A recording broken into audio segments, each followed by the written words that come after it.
So இது பார்த்தீங்கன்னா x equal to hello slash n world ஸ்லாஷ்னு கொடுத்துருங்க. பிரிண்ட் எக்ஸு இது அவுட்புட் உங்க என்னன்னு தெரியும்னு நினைக்கிறேன். பார்த்தீங்கன்னா அரோ வேர்ல்டு இதில் கடைசி ஒரு ஸ்லாஷன் கொடுத்துருவாங்க. நமக்கு எம்டி லைன் வந்து இதே இந்த ஸ்ட்ரிங்க்கு முன்னாடி நான் இப்படி ஒரு ஆர் அப்படின்னு ஒரு லெட்டர் போட்டேன் அப்படின்னா இப்போ பார்த்தீங்கன்னா எனக்கு அந்த ஸ்லாஷ்ன்றது இங்கே எக்ஸிக்யூட் ஆகலை. ஏன் அப்படின்னா ஆர்ன்றது ரா ஸ்ட்ரிங், நம்ம என்ன கொடுக்குறோமோ அதை அப்படியே எடுத்துக்கிறோம். இது வந்து நார்மல் ஸ்ட்ரிங். இதே மாதிரி எஃப்னு ஒரு ஸ்ட்ரிங் இருக்குது. அந்த ஸ்ட்ரிங் வந்து ஃபார்மேட்டட் ஸ்ட்ரிங். ஃபார்மேட்டட் ஸ்ட்ரிங்கும் நார்மல் ஸ்ட்ரிங்கும் ஆல்மோஸ்ட் ஒரே மாதிரி தான் இருக்கும். அதுக்கும் நார்மல் ஸ்ட்ரிங்க்கு என்ன டிஃப்ரென்ஸ் நான் பின்னாடி சொல்கிறேன். ஸோ இந்த ஆர் ஸ்ட்ரிங் வந்து நம்ம எங்கே யூஸ் பண்ணுவோம் அப்படின்னா இப்போ இந்த இடத்துல நம்ம ஏதாவது ஒரு ஃபைலோட லொக்கேஷன் கொடுக்குறோம் அப்படின்னா நம்ம யூஸ் பண்ணுவோம். ஸோ இப்போ உதாரணத்துக்கு இந்த மாதிரி நம்ம ஃபைலோட லொக்கேஷன் கொடுக்கும்போது யூஸ் பண்ணுவோம். ஏன்னா விண்டோஸை பொறுத்த வரைக்கும் இது பார்த்திங்கன்னா பேக் ஸ்லாஷ் வரும். ஆனால் நம்ம ப்ரோக்ராம் ரன் பண்ணி பார்த்தோம்னா நமக்கு வந்து இந்த இடத்துல பார்த்திங்கன்னா பைத்தானுக்கு வந்து ஃப்ரண்ட் ஸ்லாஷ் யூஸ் பண்ணணும். இப்போ ஒரு சில டைமிங்கில் அது கன்ஃபியூஸ் ஆகும். அதுக்காக என்ன பண்ணுவோம் அப்படின்னா நம்ம ஃபைல் லொக்கேஷன் கொடுக்கும்போது மட்டும் நம்ம இந்த மாதிரி ஆர் ஸ்ட்ரிங் யூஸ் பண்ணுவோம். இந்த ப்ரோக்ராமில் x = 22/7 கொடுத்துருங்க, y = 40/7 கொடுத்துருங்க. ஒரு எஃப் ஸ்ட்ரிங் அப்படின்னு ஒரு ஸ்ட்ரிங் ஆட் பண்ணிவிட்டு அந்த எஃப் ஸ்ட்ரிங்குள்ளே இந்த மாதிரி யூஸ் பண்ணியிருக்கேன். X y and x plus ஒய்னு யூஸ் பண்ணியிருக்கேன். நடுவில் ப்ளஸ் அண்ட் ஈக்குவல்னு கொடுத்துருக்கேன். இதே நம்ம பிரிண்ட் ஸ்டேட்மெண்ட்டில் வந்து இந்த இடத்துல value of x plus y equal to x plus ஒய்னு கொடுத்துருக்கேன். ரெண்டையும் நான் பிரிண்ட் பண்ண சொல்லி கேட்டிருக்கேன். என்ன மாதிரி பிரிண்ட் ஆகுதுன்னு நம்ம பார்க்கலாம். ஸோ இது ரெண்டுக்கும் உண்டான அர்த்தம் உங்களுக்கு புரிஞ்சிருக்குன்னு நினைக்கிறேன். இந்த எஃப் ஸ்ட்ரிங் நம்ம யூஸ் பண்ணோம் அப்படின்னா இதுக்குள்ளே நம்ம என்ன வேணாலும் கொடுத்துக்கலாம், வேரியபிள்ஸ் கொடுத்துக்கலாம். அந்த வேரியபிளையும் அது ஆட்டோமேட்டிக்காக ஸ்ட்ரிங்காக கன்வெர்ட் பண்ணிடும். அதே போல் இந்த இடத்துல பார்த்தீங்கன்னா இந்த இடத்துல எக்ஸ்ன்றது ஒரு ஸ்ட்ரிங்கு, ஒய்ன்றது ஒரு ஸ்ட்ரிங்கு. இந்த மாதிரி ப்ராக்கெட் கொடுத்தோம் அப்படின்னா இந்த எக்ஸுக்குள்ள வேல்யூ வந்து அது ஆட்டோமேட்டிக்காக எடுத்துக்கிறோம். இதே மாதிரி நம்ம அடிஷன் சப்ட்ராக்ஷன் என்ன வேணாலும் கொடுத்துக்கலாம். எக்ஸ் ப்ளஸ் ஒய்ன்னு கொடுத்தோம்னா இது ரெண்டையும் ஆட் பண்ணி அதை வந்து ஒரு ஸ்ட்ரிங்காக கன்வெர்ட் பண்ணிடும். இந்த பிரிண்ட் ஸ்டேட்மெண்ட்லேயும் நம்ம அதான் கொடுத்துருக்கோம். ஆனால் இந்த பிரிண்ட் ஸ்டேட்மெண்ட் பார்த்தீங்கன்னா ஏகப்பட்ட கமா யூஸ் பண்ணியிருக்கோம், ஏகப்பட்ட எந்த இடத்துல கோட்ஸ் யூஸ் பண்ணியிருக்கோம், ஒரே கன்ஃபியூஷனாக இருக்கும். ஆனால் இது பார்த்தீங்கன்னா நீட்டாக இருக்குது. ஏன்னா x plus y equal to x plus ஒய்ன்னு தான் கொடுத்துருக்கோம். இதுதான் எஃப் ஸ்ட்ரிங்கு. இதே எஃப் ஸ்ட்ரிங்கில் நம்ம சில சின்டாக்ஸ் கூட யூஸ் பண்ணலாம். அதை யூஸ் பண்ணுறதுக்கு இந்த மாதிரி கோலன் வச்சுட்டு .3f அப்படின்னு கொடுத்தீங்கன்னா 3 டிஜிட் மட்டும் இந்த எக்ஸ்லேருந்து எடுத்துக்கணும். அதுதான் இந்த கோலன் .3f மீனிங்கு நம்ம பார்க்கலாம். பார்த்தீங்கன்னா எஃப் ஸ்ட்ரிங் வந்து 3 டிஜிட் தான் எடுத்திருக்கு. ஆனால் நார்மல் ஸ்ட்ரிங் வந்து நிறைய எடுத்திருக்கு. இப்போ இதை நம்ம 3 டிஜிட்டாக கன்வெர்ட் பண்ணோம் அப்படின்னா நம்ம இதை ரவுண்ட் பண்ணுற தவிர ஒரு வழி இல்லை. ஸோ இப்போ உங்களுக்கு புரிஞ்சிருக்குன்னு நினைக்கிறேன் எஃப் ஸ்ட்ரிங்கோட யூஸ் சொல்லி என்னென்னு. எஃப் ஸ்ட்ரிங் பார்த்தீங்கன்னா நம்ம இவ்வளோ தான் வருது லென்த்து. ஆனால் இந்த ஃபங்க்ஷன் பார்த்தீங்கன்னா ரொம்ப லென்த்தாக வருது. அது போக ஏகப்பட்ட கமா கோர்ஸ்லாம் வேறு யூஸ் பண்ணியிருக்கோம். ஆனால் இது வந்து நம்ம ஸ்ட்ரெயிட் ஃபார்வர்டாக அப்படியே யூஸ் பண்ணிகிட்ருக்கோம். இன்னொரு முக்கியமான டிஃப்ரென்ஸ் என்னென்னா இந்த எஃப் ஸ்ட்ரிங்ன்றது ஒரே ஸ்ட்ரிங்கு தான். இது பார்த்தீங்கன்னா ஸ்ட்ரிங்கு. ஆனால் இந்த ரவுண்ட் ஆஃப் x,3 அப்படின்ற ஸ்ட்ரிங்கு கிடையாது, ஃப்ளோட்டு. ஸோ நம்ம ஃப்ளோட்டை வந்து இந்த மாதிரி வேறு ஒரு ஃபைலில் நம்ம ரைட் பண்ணும்போதோ அந்த மாதிரி நம்மளால் ரைட் பண்ண முடியாது. ஃபைலில் ரைட் பண்ணுறது ஸ்ட்ரிங்கை மட்டும் தான் ரைட் பண்ண முடியும். அப்போ நம்ம தனியாக என்ன பண்ணணும்னா ஸ்ட்ரிங்காக கன்வெர்ட் பண்ணணும். String of round of x,3, string of round of y,3, string of round of இந்த மாதிரி கொடுத்தா மட்டும்தான் நமக்கு வந்து ஒரு ஸ்ட்ரிங்காக அது எடுத்துக்கணும். இல்லைன்னா நமக்கு எரர் காமிக்கும்.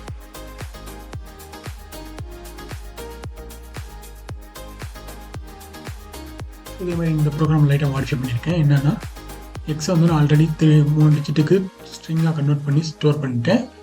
ஒய்யும் அதே மாதிரி ஸ்டோர் பண்ணிட்டேன். இஜெட்டை வந்து நம்ம ப்ளஸ் பண்ண முடியாது, ஏன்னா நம்ம ஆல்ரெடி ஸ்ட்ரிங்காக கன்வெர்ட் பண்ணிட்டோம் எக்ஸையும் ஒய்யையும். அதனால நான் முன்னாடியே ஸ்ட்ரிங்காக கன்வெர்ட் பண்ண முன்னாடியே அதை ரெண்டையும் கூட்டிட்டு இப்போ அந்த கூட்டின வேல்யூயை வந்து நான் இஜெட்டில் ஸ்டோர் பண்ணி வச்சுருக்கேன்.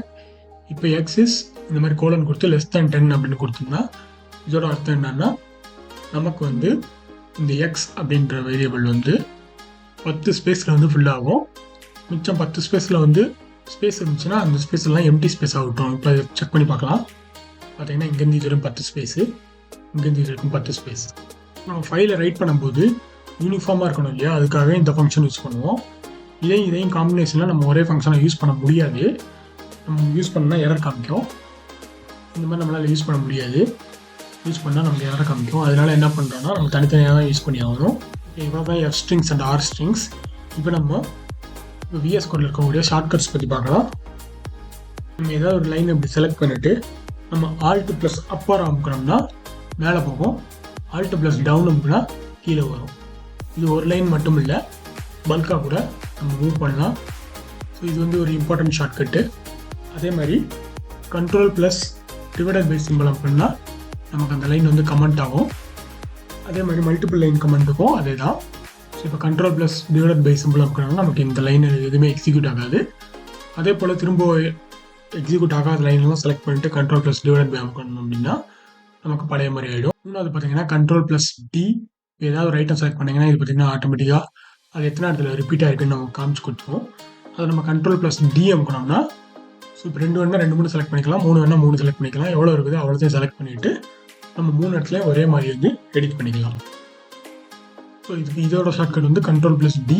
அதே மாதிரி இப்போ நமக்கு ஏதாவது நம்ம டைப் பண்ணிகிட்டு இருக்கோம், அப்படி டைப் பண்ணிகிட்டு இருக்கும்போது நமக்கு இந்த ஆப்ஷன் எதுவுமே வரல அப்படின்னா அதுக்கு நம்ம கண்ட்ரோல் ப்ளஸ் ஐ அமுக்கலாம்.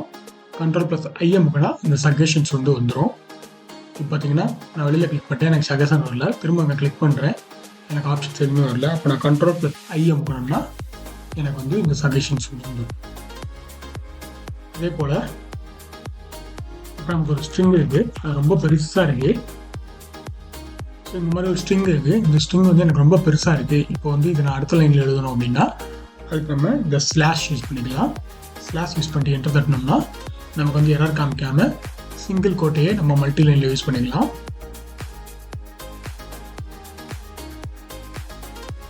ஸோ பார்த்தீங்கன்னா இந்த ஸ்லாஷ் அப்படின்றது வந்து இதோட கண்டினியூஷன் தான். இது இந்த இடத்துல ஸ்லாஷ் கேரக்டர் நமக்கு கிடையாது, அதனால தான் நமக்கு வந்து அவுட்புட் வந்து ஒரே லைனில் வருது. பார்த்தீங்கன்னா 3 லைனும் பார்த்தீங்கன்னா ஒரே லைனில் வருது இல்லையா.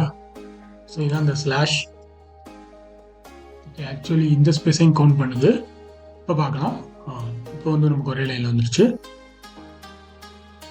அதே போல் நம்மகிட்ட இவ்வளோ பெரிய லிஸ்ட் இருக்குது அப்படின்னா கூட அதையும் நம்ம ஸ்லாஷ் போடணும்னு அவசியம் இல்லை. இந்த கமாக்கு அப்புறம் ஒரு என்ட்ரு கொடுத்தாலே போதும். எந்தெந்த இடத்துல கமா இருக்குதோ அதுக்கு அடுத்து நம்ம என்ட்ரு கொடுத்தோம்னா அது வந்து கண்டினியூஷனாக தான் பார்க்கும். ஸோ பார்த்தீங்கன்னா எனக்கு எரர் இல்லை. ஏன் எரர் இல்லை அப்படின்னா இது வந்து ஃபுல்லாக கண்டினியூஷனாக தான் இருக்குது. ஏன்னா கமாக்கு அப்புறம் நம்ம அடுத்த லைனில் கொடுத்துருக்கோம். இதுவும் வேலிடான ஒரு விஷயம். ஸோ இவ்வளோ தான் ஷார்ட்கட்ஸ். இது மட்டும் தெரிஞ்சுக்கிட்டாலே போதுமானது. இப்போ நம்ம லிஸ்ட்டு காம்ப்ளிகேஷன் பண்ணி பார்க்கலாம். பார்த்தீங்கன்னா நான் குட்டி ப்ரோக்ராம் எழுதிருக்கேன். என்னென்னு பார்த்தீங்கன்னா ஏ வந்து ஒரு empty list, I in range of 1 to 10. So 1லேருந்து 9 வரையும் கவுண்ட் ஆகும். எல்லா வேல்யூஸையும் நான் இதில் வந்து அப்பன் பண்ணியிருக்கேன். இப்போ ஏ பிரிண்ட் பண்ணால் உங்களுக்கு ரிசல்ட் என்ன வரும்னு தெரியும். ஸோ 1 2 3 4 5 6 7 9 இதுதான் ரிசல்ட்டு. ஆனால் பின்னு ஒரு லிஸ்ட்டு கிரியேட் பண்ணியிருக்கேன். அந்த லிஸ்ட்டுக்குள்ளேயே நான் ஒரு ஃபார் லூப் ரன் பண்ணியிருக்கேன். இப்போ ஏல என்ன வருது பியில் என்ன வருதுன்னு பார்க்கலாம். ஸோ இதுதான் லிஸ்ட் காம்ப்ரிஹென்ஷன். நம்ம இந்த மாதிரி ஒரு எம்டி லிஸ்ட்டை கிரியேட் பண்ணி அதுக்குள்ளே ஆட் பண்ணுறதுக்கு பதிலாக அந்த லிஸ்ட்லேயே நம்ம ஒரு ஃபார் லூப்பை வந்து ரன் பண்ணலாம். இப்போ இதோட மீனிங் என்னென்னா, for i in range of i + 10 அப்படின்றது வந்து ஃபார் லூப்பு. இந்த ஃபார் லூப்பில் ரன் ஆகி இந்த லிஸ்ட்டில் சேவ் ஆகக்கூடிய வேரியபிள் வந்து ஐ. இப்போ இதே உதாரணத்துக்கு நம்ம இங்கே i*2 அப்படின்னு சொன்னோம்னா இப்போ இந்த இடத்துல நம்ம i*2 கொடுக்கணும், அவ்வளோதான். i in range of 1 to 10 i*2 வந்து அப்பன் பண்ணால் 2 4 6ன்னு அப்பண்ட் ஆகும். இதுவும் கிட்டத்தட்ட இதுதான். ஏன்னா i in range of 1 to 10 நம்ம எதை அப்பன் பண்ண சொல்லியிருக்கோம்னா இதை அப்பன் பண்ண சொல்லியிருக்கோம். இதே நமக்கு இப்போ இந்த இடத்துல ஒரு கண்டிஷன் வருதுன்னு வைங்க. ஸோ இந்த லிஸ்ட்டில் என்ன பண்ணியிருக்கோம்னா இந்த நம்பர் 2ஆல் டிவைட் பண்ணால் மட்டும் அதை 2ஆல் மல்டிப்ளை பண்ணி அப்பன் பண்ண சொல்லியிருக்கோம். ஸோ இதே மாதிரி இந்த காம்ப்ரிஹென்ஷன் நம்ம என்ன பண்ணலாம் அப்படின்னா ஆஃப்டர் ஆட் பண்ணணும். இப்போது ஃபார் லூப் முடிஞ்சதுக்கப்புறம் ஆஃப்டரில் இஃப் போட்டு நம்ம ஆட் பண்ணிக்கலாம். இதே மாதிரி நமக்கு மல்டிபிள் கண்டிஷன்ஸ் வருதுன்னு வைங்க. அதே கண்டிஷனை நம்ம இங்கேயும் ஆட் பண்ணிக்கலாம். ரிசல்ட் வந்து சேமாக தான் இருக்கும். ஸோ இந்த லிஸ்ட் காம்ப்ளிகேஷன் நம்ம புரியும்னு நினைக்கிறேன். i*2ன்றது நம்ம அப்பன் பண்ணுற value. For i in range of 1 to 10ன்றது நம்ம ரன் பண்ணிட்டு இருக்க ஃபார் லூப்பு. இதெல்லாம் இந்த ஃபார் லூப் உள்ளே இருக்கக்கூடிய இந்த கண்டிஷன்ஸ். ஸோ இந்த பியும் இந்த ஏவும் ஒரே தான். நமக்கு பார்த்திங்கன்னா ஏ 4 லைனில் வருது, ஆனால் பி வந்து நம்ம சிம்பிளாக ஒரே லைனில் முடிச்சிட்டோம். இதுதான் லிஸ்ட் காம்ப்ளிகேஷன். இது எதுக்கு யூஸ் பண்ணுவோம்னா ப்ரோக்ராமில் நமக்கு தேவையில்லாத லைன்ஸ் வந்து ஆட் ஆகக்கூடாது. அப்படி ஆட் ஆகிடுச்சுன்னா ப்ரோக்ராம் வந்து ரொம்ப பெருசாக போயிடும். அதுக்காக வந்து நம்ம இந்த மாதிரி ஷார்ட்கட்ஸ் யூஸ் பண்ணுவோம். இதே மாதிரி நம்ம i*2 மட்டும் இல்லை, இதையே நம்ம டப்புலாக கூட போட ஆட் பண்ணிக்கலாம். ஸோ இது பார்த்தீங்கன்னா ஏவோட லிஸ்ட்டு. பிக்கு பார்த்தீங்கன்னா நம்ம i*2ஐயும் i*3ஐயும் சேர்ந்து ஒரு டப்புலாக ஃபார்ம் பண்ணோம். அதனால் நமக்கு இந்த மாதிரி லிங்க் வருது. இந்த மாதிரி எவ்வளோ காம்ப்ளிகேட்டடாக வேணாலும் இந்த இடத்துல நம்ம ஆட் பண்ணிக்கலாம். இதே i*2 நமக்கு ஸ்ட்ரிங்காக வேணால் கூட நம்ம ஆட் பண்ணிக்கலாம். பார்த்தீங்கன்னா இதுவும் ஒரே இதுதான், ஆனால் இங்கே இருக்கிறதெல்லாம் இன்டிஜர் லிஸ்ட்டு, இங்கே இருக்கிறதெல்லாம் ஸ்ட்ரிங் லிஸ்ட். ஸோ அவ்வளோதான் லிஸ்ட் காம்ப்ரிஹென்ஷன். நம்ம அடுத்த வீடியோவில் பார்க்கலாம்.